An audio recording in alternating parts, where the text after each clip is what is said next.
Mi guardi e mi conosci, ti chini su di me, la carezza di un padre, un sorriso d'amore, la tua grazia che cresce in me. Sei tu che mi hai cercato, venendo fino a qui, dai confini del cielo alla porta del cuore, hai atteso il mio sì e correrò da te alla verità, non per potenza, non per forza, ma per lo Spirito tuo, percorrerò con te questa vita e poi mi accoglierai fra le braccia del suo amore. Lo rifacciamo da capo e voglio sentire le vostre voci. Pronti? Mi guardi e mi conosci, ti chini su di me, la carezza di un padre, un sorriso d'amore, la tua grazia che cresce in me. Sei tu che mi hai cercato, venendo fino a qui, dai confini del cielo alla porta del cuore, hai atteso il mio sì e correrò da te alla verità, non per potenza, non per forza, ma per lo Spirito tuo, percorrerò con te questa vita e poi mi accoglierai fra le braccia del tuo amore.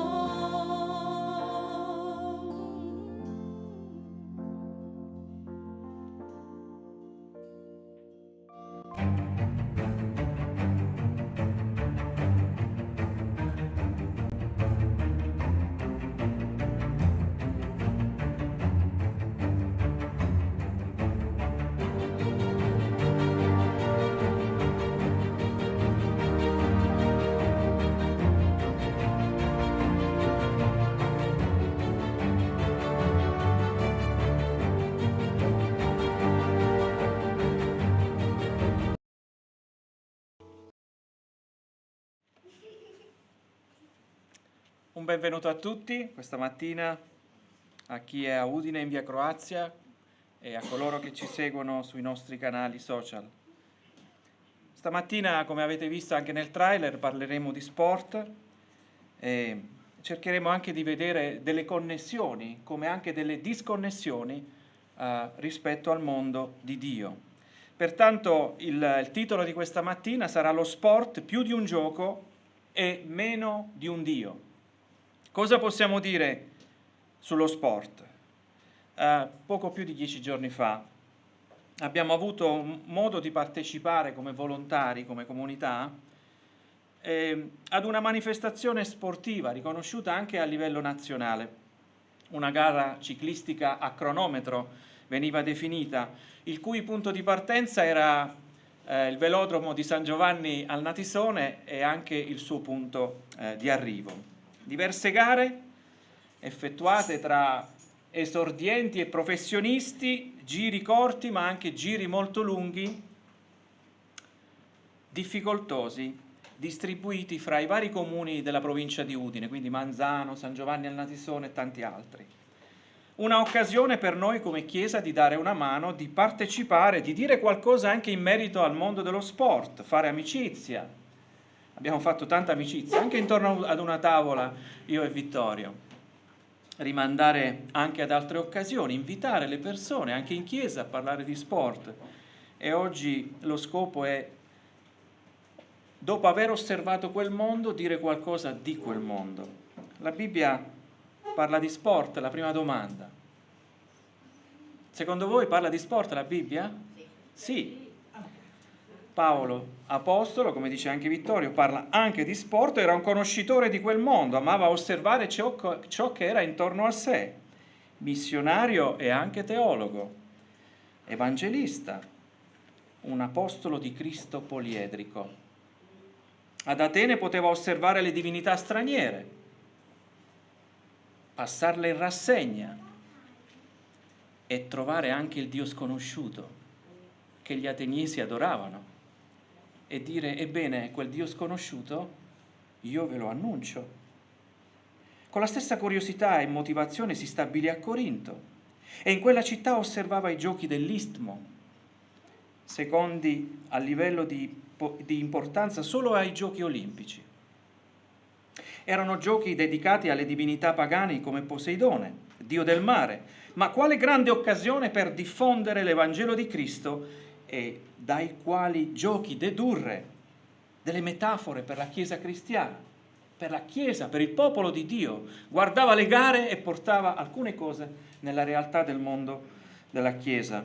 Infatti conosceva il duro allenamento dei pugili, sapeva chi era l'araldo, ovvero colui che portava i giocatori sulla linea di partenza. Poteva osservare un circuito, raccogliere le forti emozioni di esultanza del vincitore. Non so se avete mai visto lo sguardo di un vincitore. È straordinario. È una soddisfazione dell'anima e del cuore. E lui pensava a questo anche per i credenti. Vorrei leggere con voi prima Corinzi 9 e lasciare i bambini andare anche alla scuola domenicale. Prima Corinzi 9.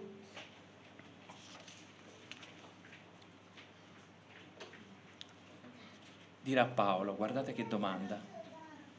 Non sapete che coloro i quali corrono nello stadio, corrono tutti ma uno solo ottiene il premio? Era lì quel giorno Paolo a guardare qualche attività sportiva. Correte in modo da riportarlo.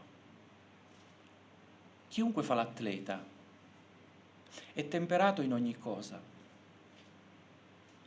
e quelli lo fanno per ricevere una corona corruttibile, ma noi per una incorruttibile. Io quindi, guardate che fa Paolo, corro così, non in modo incerto, lotto al pugilato, ma non come chi batte l'aria. Anzi, tratto duramente il mio corpo e lo riduco in schiavitù, perché non avvenga che dopo aver predicato agli altri, io stesso sia squalificato. Preghiamo. Signore, tu hai creato il gioco e lo hai creato in un contesto di un giardino. E il gioco si è trasformato in sport attraverso la competizione e attraverso le regole. E allora questa mattina vogliamo riconsiderare il mondo dello sport alla luce del tuo progetto, Signore, a quello che erano i tuoi intenti, che in qualche modo sono stati subito rovinati dal peccato. Poter anche esaminare, Signore, questa mattina gli idoli dello sport, tutto ciò che lo rende nocivo, disfunzionale. Pertanto, caro Padre, grande occasione questa mattina di rientrare in quel giardino e vedere qual era la tua idea geniale e anche imparare ad accogliere le sfide dello sport, le ragioni dello sport, perché esse esprimono il buono e il diletto che tu hai voluto realizzare. A te sia la lode e la gloria, nel nome di Gesù. Amen. Lo sport ha catturato la mente e il cuore di tutto il mondo,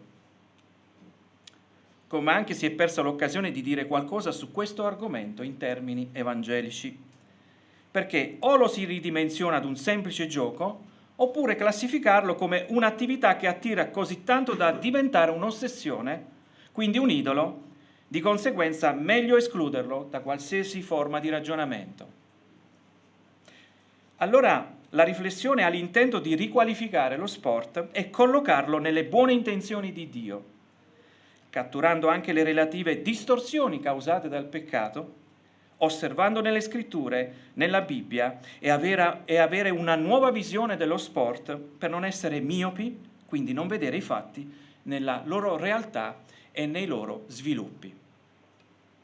Ridefinire lo sport più di un gioco, e non solo un gioco, ma meno di un Dio, al fine di non idolatrare quel mondo ponendoci in conflitto con chi ha voluto che ci fosse lo sport nella nostra vita. Quindi, prima affermazione di questa mattina, lo sport come l'arte, la musica appartengono al mondo di Dio perché siamo stati creati ad immagine e a sua somiglianza. Eppure se assistiamo ad una partita di calcio, quale sport più gettonato, ma credo anche in altri ambiti, se un'azione calcistica non va secondo le aspettative dei tifosi, partono le imprecazioni contro Dio, purtroppo. Eppure Dio ha a che fare proprio con lo sport. Cioè colui che l'ha creato è colui che è bestemmiato. È ancora più triste quando un genitore che ha il figlio in campo a volte impreca non solo contro Dio, ma contro altri bambini per privilegiare le azioni e i comportamenti del proprio figliuolo. Vogliamo parlare di doping? E chi ne fa uso? Credo che sia una distorsione della bellezza dello sport, del suo scopo per rispondere all'idea di Dio, perché si vuole vincere a tutti i costi, trasgredendo le regole, a costo anche di mettere a rischio la propria salute, che è un dono di Dio, per ricercare una spregiudicata vittoria. Vogliamo riaffermare che lo sport è più di un gioco e meno di un Dio. Quando lo riqualifichiamo a più di un gioco, possiamo dire che siamo stati creati per giocare. Ecco, noi siamo stati creati per giocare. Cos'è intanto il gioco? Possiamo dire che il gioco, sia dai primi mesi di vita di un individuo, favorisce lo sviluppo sociale e stimola la creatività. Permette di conoscere se stessi ed entrare in relazione con gli altri. Infatti i genitori devono lasciare i loro figli piccoli e stimolarli al gioco, alla scoperta e all'esercizio della loro creatività. Teniamo conto anche che nei primi anni di vita del bambino o dei nostri figli favoriamo uno sviluppo armonico che li renderà degli adulti funzionali. Allora, se dovessimo correlare il gioco all'area dell'affettività, possiamo dire che il gioco sviluppa delle piacevoli sensazioni che gratificano ed arricchiscono. Questo aspetto si osserva nei primi momenti di vita di un bambino. Qualche tempo fa sono venuti Livia ed Alessia a casa nostra e Livia ha fatto 2 disegni. Ha detto: faccio un disegno versione mare e un disegno versione montagna. E che cosa ha disegnato? ha disegnato il mare, nel contesto del mare, gli ombrelloni, ha disegnato il luogo dove i bambini giocano con la sabbia. Mi sono chiesto come mai. E poi ha disegnato 2 o 3 bambini che si tenevano per mano. C'era l'affettività e c'era anche il gioco. Man mano che gli anni passano, i giochi diventano di gruppo, si apprezzano le regole, anche se sono inventate per quella circostanza. Quante partite di pallone ci siamo fatti da ragazzi? Si prendevano le borse della scuola, si facevano le porte, poi si diceva allora lì è il fuorigioco, fin lì possiamo giocare. Erano regole di quel momento, ma quelle regole funzionavano, perché il gioco è fatto anche di regole. Ora rientriamo in quel giardino che spesso citiamo nelle nostre riflessioni bibliche, collocandoci ai giorni della creazione, quando Dio diede dei compiti alla prima coppia. Quello che la Bibbia ci dice è che portatori dell'immagine di Dio dovevano lavorare e custodire il giardino, riempire la terra, svilupparla per gli interessi di Dio. Così saremo di nuovo in Genesi 1. Genesi 1:28. Dio li benedisse e Dio disse loro: siate fecondi e moltiplicatevi, riempite la terra, rendetevela soggetta, dominate sui pesci del mare e sugli uccelli del cielo e sopra ogni animale che si muove sulla terra. Questo fare dato da Dio si chiama mandato culturale. Noi oggi diciamo facciamo missione, sì, ma nel principio c'era un mandato culturale, perché tutto quello che dovevano fare era di creare cultura. Quel giardino era un modello da riproporre fuori da quegli spazi. John Stott, uno dei teologi più riconosciuti in questo secolo, afferma che la natura è ciò che Dio dona, la cultura è ciò che facciamo con essa. Lo ripeto. La natura è ciò che Dio dona, Dio ci dona questa natura, domina, nomina, agisci, fai, ci sono tante cose da fare, quindi Dio dona la natura, ma la cultura è ciò che facciamo con la natura stessa. Quindi quello che Dio chiede, sin dal principio, è che i suoi figli possano sviluppare ciò che Lui aveva già donato. Giocare con i Lego. Chi non ha mai giocato con i Lego? Qualcuno ha giocato con i Lego da bambini? Qual è la peculiarità dei Lego? Tanti pezzi, giusto? E poi cosa si fa con questi Lego? Si può fare una casa, ma si può fare anche tutto. Quindi cosa c'è in gioco? Non c'è in gioco forse la creatività? È vero. C'è proprio in gioco la creatività, sviluppare qualcosa di nuovo. Infatti, ecco cosa dice Dio alla prima coppia. Genesi 2, versetti 15 a 18. Dio il Signore prese dunque l'uomo e lo pose nel giardino di Eden perché lo lavorasse e lo custodisse. Dio il Signore ordinò all'uomo: mangia pure da ogni albero del giardino, ma dell'albero della conoscenza del bene e del male non ne mangiare, perché nel giorno che tu ne mangerai, certamente morirai. Poi Dio il Signore disse: non è bene che l'uomo sia solo, io gli farò un aiuto che sia adatto a lui. Si parla sempre di ciò che è proibito, è vero? Siamo andati sempre in quel giardino per vedere ciò che è proibito,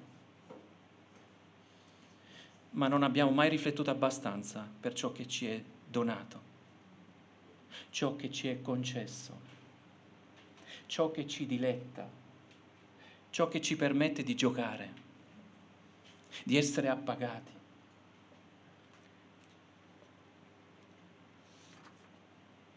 Mangia pure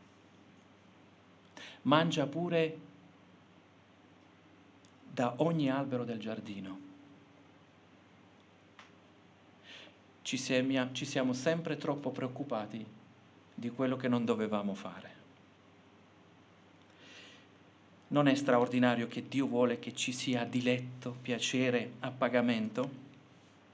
Il Dio che abbonda in amore e gentilezza ha creato un mondo che somigliasse alla sua idea, affinché uomini e donne potessero godere ciò che aveva realizzato.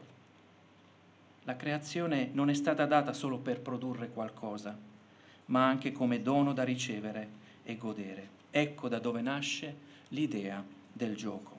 Nasce da un giardino e, come abbiamo visto, è di fondamentale importanza per lo sviluppo di un bambino, figuriamoci del nostro. Più di un gioco e meno di un Dio. Cos'è lo sport e cosa può diventare? Bene, lo sport o è l'espressione gioiosa dell'idea di Dio, oppure lo sport soffoca il gioco, piuttosto diventa uno spazio di orgoglio umano, di insicurezza, di invidia e di malizia. Lo ripeto, o tendiamo a soffocare lo sport, oppure diventa un'idea gioiosa di Dio. La sfida nel parlare sarà quella di riqualificare lo sport per quello che dovrebbe essere, tenendo in equilibrio competizione e gioco, e come cristiani possiamo decidere di vederlo negativo, inutile, un perditempo, oppure gratificante, utile, necessario per la cura del corpo. Insomma, fa parte di quel piacere che Dio stesso ha conferito nel dire all'uomo e alla donna: mangia pure di ogni albero del giardino e in un certo senso divertiti, godi quel momento. Perfino la consapevolezza dell'opera salvifica ispira spesso espressioni di gioco, come cantare, danzare, gioire. Il re Davide manifestò questa esuberante gioia in occasione del rientro dell'Arca dell'Alleanza all'interno dei confini di Israele. Seconda Samuele 6. Allora fu detto al re Davide: il Signore ha benedetto la casa di Obed-Edom e tutto quello che gli appartiene, a motivo dell'Arca di Dio. Allora Davide andò e trasportò l'Arca di Dio dalla casa di Obed-Edom su nella città di Davide con gioia. Quando quelli che portavano l'Arca del Signore ebbero fatto 6 passi, egli immolò un bue e un vitello grasso. Davide era cinto di un efod di lino e danzava, guardate gli aspetti, i dettagli, danzava a tutta forza davanti al Signore. Così Davide e tutta la casa di Israele trasportarono su l'Arca del Signore con gioia e a suon di tromba. Quando la presenza di Dio inonda le nostre vite, l'arca era simbolo di questa alleanza tra Dio e il suo popolo. Allora la gioia, il gioco, il diletto, mangia pure da ogni albero, esprimono una feconda relazione che si traduce nella nostra vita in appagamento. Alla presenza di Dio un giorno vivremo in modo completo questa nuova esperienza. Lo sport è l'insieme di gioco, questa è l'idea di Dio nella creazione mangia pure, con l'aggiunta della competizione e delle regole. E nelle regole viene identificata anche la formazione di una squadra laddove è previsto, ovvero ci sono dei giochi che si eseguono da soli ed altri che si eseguono con una squadra. Gioco, competizione e regole. Ecco la definizione di sport. Ci si relaziona con gli altri, ci si impegna liberamente. Competizione significa lottare insieme. La competizione eleva il gioco perché si coopera insieme, non c'è rivalità nella squadra. Piuttosto insieme, nella squadra, ci si sottopone alle stesse regole per ottenere il risultato ambito. Qual è? La vittoria. Non era Paolo che guardava quella corona? Corruttibile, sì, ma è sempre una corona. È una corona che esprime la vittoria di una squadra o di un singolo. Competizione significa lottare insieme con la squadra, ma anche lottare contro l'avversario. Paolo traeva dalla lotta alcuni aspetti. Io lotto contro un'altra persona, accetto e riconosco anche le capacità dell'avversario, seguo le regole per batterlo, ma non lo odio. Almeno questo è il sentimento sano di uno sportivo, di un atleta. E ditemi che non è così. Ci si sottopone all'altro entro i limiti delle regole e gli ostacoli del gioco. Non è forse questa descrizione di gioco, competizione e regole il risultato di un buon proposito di Dio nella sua creazione? Lo sport è un'occasione per gioire della creazione e andare verso gli altri. Seconda Timoteo, capitolo 2, versetto 5. Allo stesso modo, quando uno lotta come atleta, non riceve la corona se non ha lottato secondo le regole.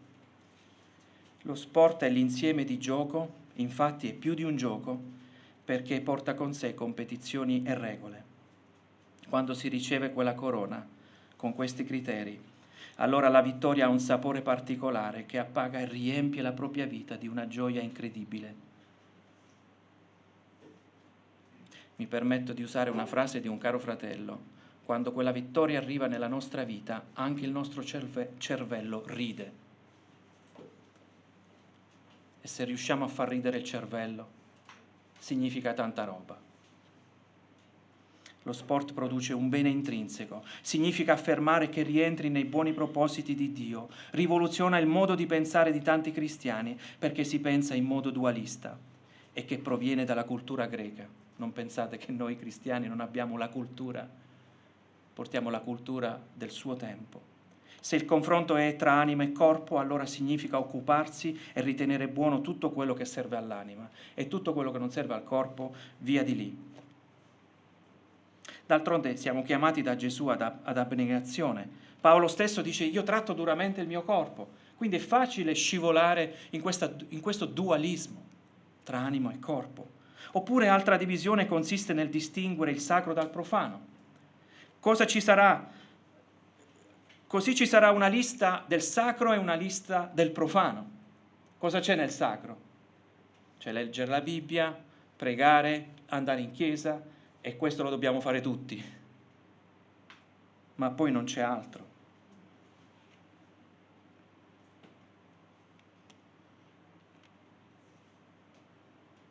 Non c'è la possibilità di fare cultura, di entrare nella cultura e rinnovarla attraverso la musica, attraverso l'arte, attraverso lo sport, perché nello sport c'è la gioia di Dio. Genesi 1,31. Dio vide, sì, guardate gli occhi di Dio come sono. Dio vide tutto quello che aveva fatto ed ecco era molto buono. Fu sera, poi fu mattina, sesto giorno. Dio si preoccupa del battesimo, ma anche degli affari. Porta gli effetti del peccato, come tante altre realtà. Invece di pensare in modo dualista, possiamo dire che quello che non va, per promuovere un'etica laddove è possibile alimentare nella direzione di Dio. Spesso in questi contesti si sviluppano casi di violenza, risse agli stadi e fuori dagli stadi. Nelle tifoserie si nascondono gruppi di persone che non hanno nulla a che fare con lo sport. Non sono interessate a generare, sono solo interessate a generare tumulti. Basta una regola per scatenare una vera guerra. Se entriamo dentro il mondo degli atleti possiamo trovare droga, possiamo trovare doping per aumentare le prestazioni. Dietro le società e dietro i singoli atleti ci sono gli sponsor, le industrie, la pubblicità e quindi ci sono delle cose da fare. E non mi metto a discutere in questa circostanza.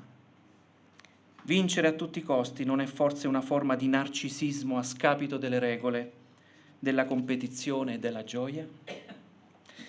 Ecco il rovesciamento nello sport dei buoni propositi di Dio, il quale definiva tutto il creato molto buono, e in questo contesto non viene esercitato il mandato culturale e favorire cultura, ma si favoriscono gli interessi personali o quelli della società, come anche si produce violenza sugli spalti e negli stadi. Possiamo parlare di idolatria nello sport? Certamente sì. Certamente sì. Pensate che basta alimentare solo le cose cattive, ovvie, che tutti condannano per rendere lo sport accattivante, bello, giocoso, divertente, competitivo. Andiamo in 1 Timoteo capitolo 6. e guardiamo come dovrebbe essere uno sportivo. Combatti il buon combattimento. E Paolo stava guardando proprio la lotta della fede. Afferra la vita eterna, alla quale sei stato chiamato e in vista della quale hai fatto quella bella confessione di fede in presenza di molti testimoni. L'idolatria è trasformare una cosa buona che Dio ci ha dato in un idolo, che ci domina, controlla. Esisto e vivo solo per quello. Tutto passa in secondo ordine, si trascura tutto il resto, si pensa in modo da divinizzare quell'attività. Dio che l'ha creata e voluta perché ci sia gioco e diletti la nostra vita. Si trasforma in qualcosa che riempie pienamente le nostre vite, un modo per conoscere se seguiamo un idolo e quanto tempo la nostra mente e il nostro corpo è impegnato per esso. Un idolo è tutto ciò che prende il posto di Dio. Infatti le persone sono state create per amare Dio, per essere soddisfatte in Lui e trovare in Lui la propria identità. Non si va allo sport per trovare se stessi, si va per avere uno spazio di gioia e di appagamento, piuttosto si sceglie di andare da Dio che l'ha creato per il nostro bene. Ecco qual è la direzione. C'è speranza per lo sport? Come ridimensionare la fede di un tifo e riqualificarlo invece ad un momento giocoso e appagante? Come ridefinire ciò che proviene da un Dio creatore che ci chiede di mangiare e di godere di ciò che ha creato? Come godere del gioco? Abbiamo detto lo sport è più di un gioco e meno di un Dio, proprio perché facilmente può essere divinizzato andando in esso per trovare la nostra identità piuttosto che in Dio. Allora, la domanda potrebbe essere: c'è speranza? Certo che c'è, proprio per le sue caratteristiche intrinseche. Esso esprime la gloria di Dio, la bontà di quello che ha creato e che è per il bene degli altri. Quale buona notizia da dare allo sport oggi? Sia a noi, anche per i più sedentari, e a coloro che ci seguono. Quale buona notizia dare? È questa: è che Cristo ha vinto la croce. E voi dite: che cosa c'entra? Da lì in poi ha iniziato un rinnovamento, non solo dell'anima. Chi crede in Lui ha vita eterna, ma ha iniziato a rinnovare la creazione, e nella creazione c'è anche il gioco e il diletto, che attendono la piena realizzazione dei suoi propositi. Gesù sta restaurando e la Chiesa ne è anche partecipe nel trasformare ciò che il peccato ha piegato e distorto. Vi leggo questa osservazione proveniente da 2 teologi. Se si abbraccia una visione ristretta del Vangelo, che nega il mondo, si avrà poco spazio per lo sport e la competizione atletica. Invece, se il Vangelo è anche cultura e informa la cultura, lo sport e la competizione non possono essere abbandonati perché anch'essi appartengono al mondo di Dio. Quindi è la nostra scelta. Come concludere questa mattina? Allora, siamo stati creati per giocare, ma anche per glorificare Dio. E queste 2 cose devono andare d'accordo, no? Perché se no significa idolatrare qualcosa. Allora stiamo attenti a non glorificare lo sport e andare allo sport per giustificare la nostra esistenza. Tante persone sono lì perché esistono, vogliono esistere nello sport. Ecco cosa direi ad un atleta: non esisti perché esiste lo sport, ma esisti perché Dio ti dà la vita e vuole che la vivi in relazione a Lui. Godi dello sport, raggiungi i tuoi massimi traguardi, vinci, prendi quella corona, ma alza lo sguardo a Dio e riconosci che lo sport è parte del gioco. È quel gioco che te lo ha dato il Signore. Lo sport è parte della buona creazione di Dio. Mangia pure, così è scritto in Genesi. Ricordati che ti ho dato un giardino per rendere questo mondo un intero giardino. Ricordati che Cristo ha iniziato questo nuovo lavoro, ma tu partecipa a questo lavoro. Il peccato ci porta ad andare allo sport per dimostrare noi stessi al mondo. Ma nella grazia noi andiamo allo sport non per un senso di colpa, ma per gratitudine. Lo sport è dono di Dio per gioire e dilettarsi.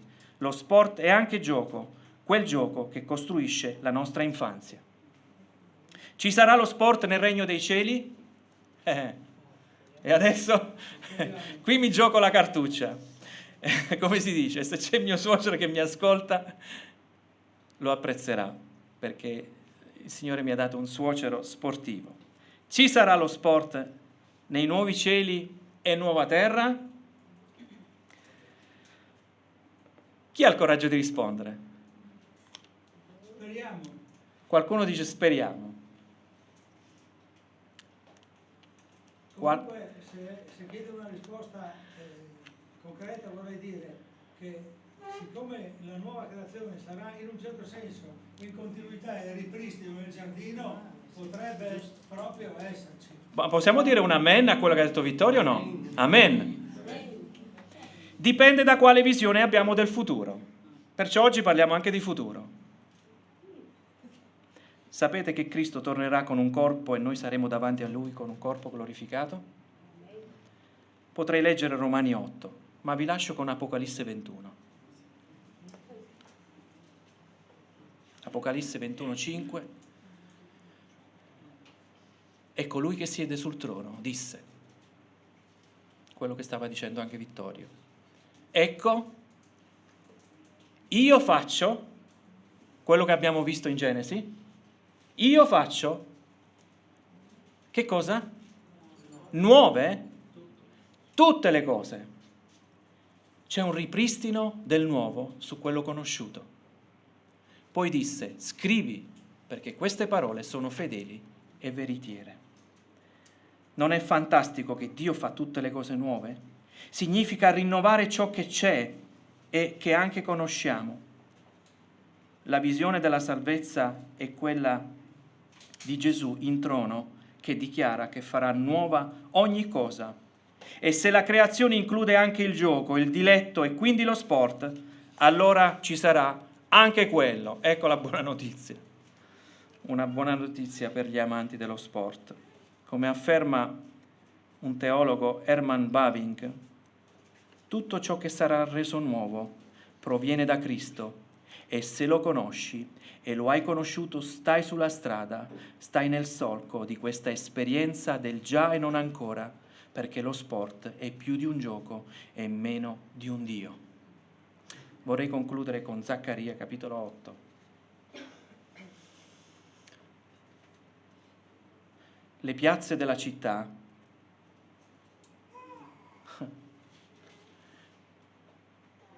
chi ci saranno nelle piazze delle città? Nelle piazze della città saranno piene di ragazzi e ragazze che si divertiranno. Così parla il Signore degli eserciti. Se ciò sembrerà impossibile agli occhi del resto di questo popolo in questi giorni, sarà forse impossibile anche agli occhi miei, dice il Signore degli eserciti. Così parla il Signore degli eserciti, ecco io salvo il mio popolo dalla terra d'Oriente e dalla terra d'Occidente. Li ricondurrò ed essi abiteranno in mezzo a Gerusalemme. Essi saranno mio popolo e io sarò loro Dio con fedeltà e con giustizia. In attesa che il Re ritorni, questo è un messaggio per noi, Cristo Gesù, il profeta Zaccaria annunciava anche la venuta di un Messia che non è stato neanche riconosciuto. In entrambi i casi lo scopo di Cristo è consentire che il gioco diventi nuovamente parte della nostra vita in un'appagante relazione con Dio e tra di noi. Le piazze della città saranno piene di ragazzi e di ragazze che si divertiranno perché lo sport è più di un gioco e meno di un Dio. Dio vi benedica.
Il sole sorge su un nuovo giorno, è tempo di cantare a te.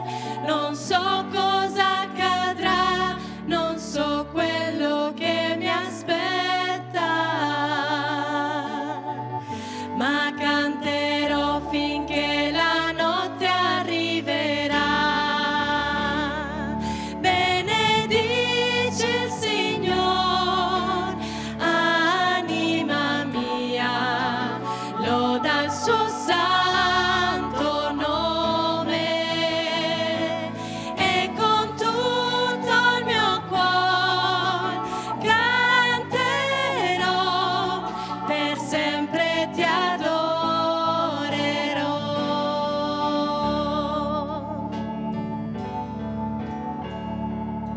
Sei lento all'ira, sei ricco in grazia, sei grande Dio, sempre ti amerò, e per la tua bontà io resterò a cantare.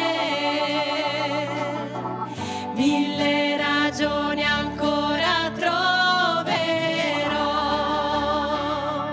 Benedici il Signor, anima mia, loda il suo santo nome, e con tutto il mio cuore canterò, per sempre ti adorerò.